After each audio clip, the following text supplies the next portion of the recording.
আপনাদের এয়ারপোর্টটা আমরা করবো ইনশাআল্লাহ। আমরা এখানে ইউনিভার্সিটি করবো ইনশাআল্লাহ। আমরা এখানে একটা মেডিকেল কলেজ করবো ইনশাআল্লাহ। এই 12 তারিখে ভোট, এটার জন্য অনেক ত্যাগ স্বীকার করতে হয়েছে।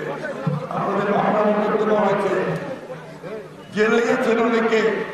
আমার 60 লক্ষ মানুষের বিরুদ্ধে মামলা হয়েছে, 20,000 মানুষকে হত্যা করা হয়েছে, 1700 নেতা কর্মী খুন হয়ে গেছে।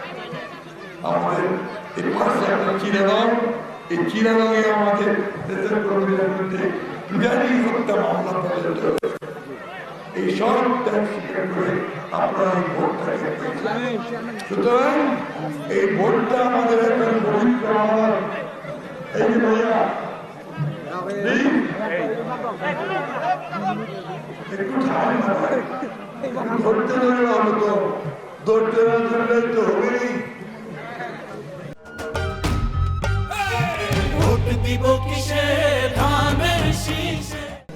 এখন আপনার এই ইলেকশনের টার্ম পেয়েছি, আমরা এই ইলেকশনে আমরা এমন একটা দলকে আমরা নির্বাচিত করতে চাই যে দলটা আমাদেরকে কিছু দিতে পারবে, তাই না?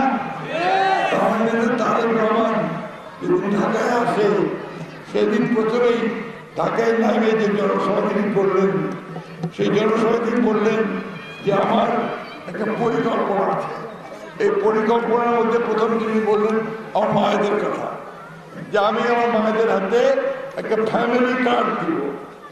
এই যে ফ্যামিলি কার্ড, এর মধ্যে মায়েদের ছবি আছে, নাম আছে। এই কার্ডটা থাকলে আমাদের মায়েরা তারা ন্যায্য মূল্যে চাল ডাল তেল ডাল কিনতে পারবে, তাই না? আর স্কুলে বাচ্চাদেরকে ঠিক মতো ভর্তি করতে পারবে, আর নিজেদের এবং বাচ্চাদের স্বাস্থ্য সেবার জন্য হাসপাতালে যেতে পারবে। অন্যদিকে আমাদের কিশোর বাড়ির জন্য একটি কার্ড, এটা একই রকম ছবি থাকবে, নাম থাকবে, তারা ন্যায্য মূল্যে সার, বীজ আর সেচ পাবে, তাই না?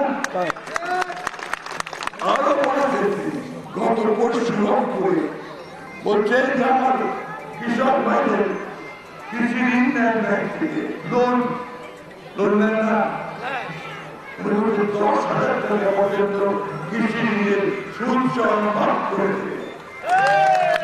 মায়েদের পক্ষে আমাদের মায়েরা অনেকে এনজিওর কাছ থেকে লোন নেয় কিস্তিতে, কিস্তি নেন না, কিস্তি শোধ করতে হয়তো নাকি হয় না, আর না দিলে কি করে, মুরগিটা ছেড়ে বলতে দেয়, ঠিক না? উনি বলছেন যে আমি সব টাকা আমি দিব, অর্থাৎ সরকার দিবে, তারেক জিয়ার সরকার দিয়ে আপনাদেরকে সেই কিস্তির যে ঝামেলা, তিনি আরো বলেছেন যে আমাদের ছেলেমেয়েরা লেখাপড়া শিখে চাকরি পায়, মেয়েরাও পায় না, ছেলেরাও পায় না, ডাক্তার ইঞ্জিনিয়ার চাকরি পায় না। এই জন্য তিনি বলছেন যে আগামী 1.5 বছরের মধ্যে তিনি 1 কোটি ছেলে মেয়েকে উনি চাকরি ব্যবস্থা করবেন। এটা আমাদের জন্য আর আমি, আপনারা যদি আমাকে ধানের শীষে ভোট দিয়ে নির্বাচিত করেন, আমার দল যদি সরকারে আসে, তাহলে আপনাদের এয়ারপোর্টটা আমরা করবো ইনশাআল্লাহ। আমরা এখানে ইউনিভার্সিটি করবো ইনশাআল্লাহ। আমরা এখানে একটা মেডিকেল কলেজ করবো ইনশাআল্লাহ। আর ইনভিটেট করবো যেখানে কলকারখানা হবে, আমাদের সরকারের কাজের ব্যবস্থা হবে, ঠিক আছে? রাস্তাঘাট যেগুলো ঠিক হয় না, রাস্তাঘাট মেরামত করবো। আমরা মসজিদে, মাদ্রাসায়, স্কুলে, মন্দিরে, শ্মশানে আমরা ডেভেলপ করার, উন্নয়ন করার অবস্থা করবো।